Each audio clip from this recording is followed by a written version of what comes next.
Dans notre paracha, on assiste à la rencontre entre Esav et Yaakov. Yaakov, dès qu'il arrive, va dire Vaehar ad'ata. Je me suis retardé, tu sais, j'ai mis du temps. Les sages vont dire qu'ici, Yaakov se justifie pour calmer son frère. Et lui dit, tu sais, la bénédiction pour laquelle tu me méprises, elle ne s'est pas accomplie comme tu le penses. Car voilà que pour acquérir ce que j'ai acquis, j'ai mis de longues années. J'ai eu des grands problèmes relationnels avec mon patron, Lavan. Et c'est la raison pour laquelle je n'arrive que maintenant. Ainsi, il pense calmer son frère Esav pour lui dire que finalement les bénédictions de ce monde-ci, qui lui étaient si chères à Esav, eh bien, il ne les a pas eues. L'idée était de dire que si la bénédiction il avait eue, eh bien, il aurait tout reçu facilement. Pourtant, nous le savons bien.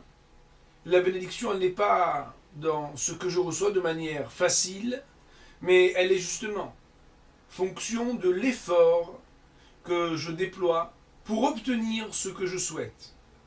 Et nous allons peut-être ici raconter deux petites histoires. La première racontée et qui met en scène le Rav Tzvi Hirsch, qui était le fils du Baal Shem Tov. Le Rav Tzvi Hirsch était bien sûr un très grand rabbi, et un jour, un jeune chassid, un de ses élèves, vint le voir et lui demanda « Rabbi, donnez-moi le secret pour devenir moi aussi un rabbi. » Et là, le Rav de lui dire « Tu sais bien que dans notre ville, il y a deux riches.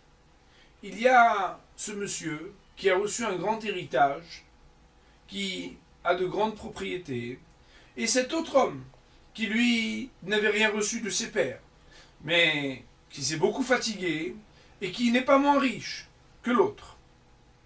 Si tu voulais demander comment réussir dans les affaires, c'est sûr que tu ne te dirigerais pas vers celui qui a tout reçu en héritage, n'est-ce pas?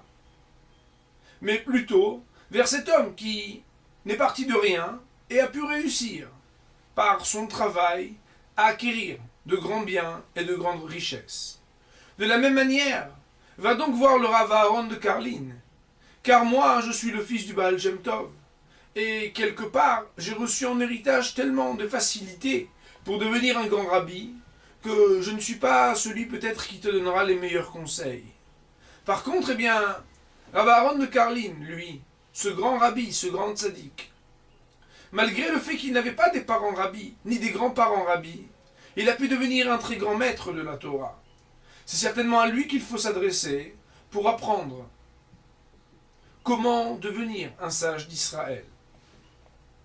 Alors, bien sûr, ça ce sont les valeurs qui sont les valeurs spirituelles à acquérir et qui sont en fonction de l'effort. Mais une autre petite parabole, ramenée par le Ben Ishraï de Bagdad, sur notre paracha, nous raconte qu'un jour, il y avait un prince très riche dans une contrée qui, comme la roue tourne parfois, eh bien, s'est retrouvé à ne plus rien avoir. Il ne lui restait que deux pierres précieuses, pardon. Alors il s'est dit, bon, mais c'est pas grave, je vais les vendre à un très bon prix. Il a été voir deux riches notables de sa ville, et il alla voir le premier. Il lui dit, bonjour, cher monsieur, j'aimerais que vous m'achetiez cette pierre. Je vous la vends pour 500 pièces. Oui, très bien. Cet homme de lui donner les 500 pièces. Et ensuite, il va voir un autre riche. Et il lui dit, je voudrais 500 pièces. Cet homme lui dit, mais votre pierre, elle vaut 10 pièces d'or. Je veux bien vous en donner 20. Mais pas plus. Comment ? Oui, ben c'est ce que je pense. Cela ne vaut pas plus que 10 pièces d'or. Après longue négociation, ce riche homme accepte de donner 100 pièces d'or à notre prince. Alors, ce prince de s'exclamer, je ne comprends pas. J'avais deux pièces identiques. Deux pierres, pardon, identiques. La première, je l'ai vendue à 500 pièces d'or. Et la personne n'a même pas marchandé. Tu le connais d'ailleurs, c'est un tel. Quand je viens te voir, Tu voulais me donner 20 pièces d'or en me disant que c'était un cadeau, et après des heures de négociation, tu me donnes 100 pièces d'or. Comment est-ce possible? Et là, l'homme de lui dire, mais pourtant la réponse est tellement simple. La personne qui t'a donné 500 pièces d'or, c'est un homme qui a tout reçu en héritage de son père. Pour lui, eh bien, ça ne lui fait rien de donner 500 pièces d'or. Moi, je ne suis pas né riche. Je me suis toujours fatigué. Et c'est seulement grâce aux efforts que j'ai pu faire que j'ai pu réussir à amasser de côté des sous pour devenir tout doucement l'homme que je suis.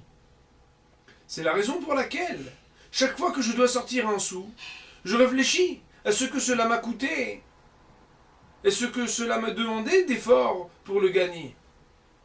Ainsi, lorsque moi je te donne 100 pièces d'or, cela peut équivaloir à ce que un tel dont tu parles t'aurait donné peut-être 1000 pièces d'or.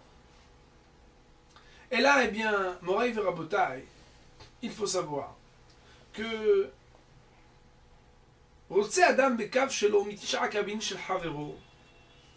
Talmud, dans le traité de Baba Metzia, nous dit qu'un homme va préférer même une petite quantité, mais qui soit le fruit de son effort, plutôt que ce qui nous est offert gratuitement et facilement. Aussi, il faut toujours réfléchir à valoriser l'effort, le fait d'accéder à quelque chose après avoir une certaine difficulté, parce que ce qui est facile perd de sa valeur.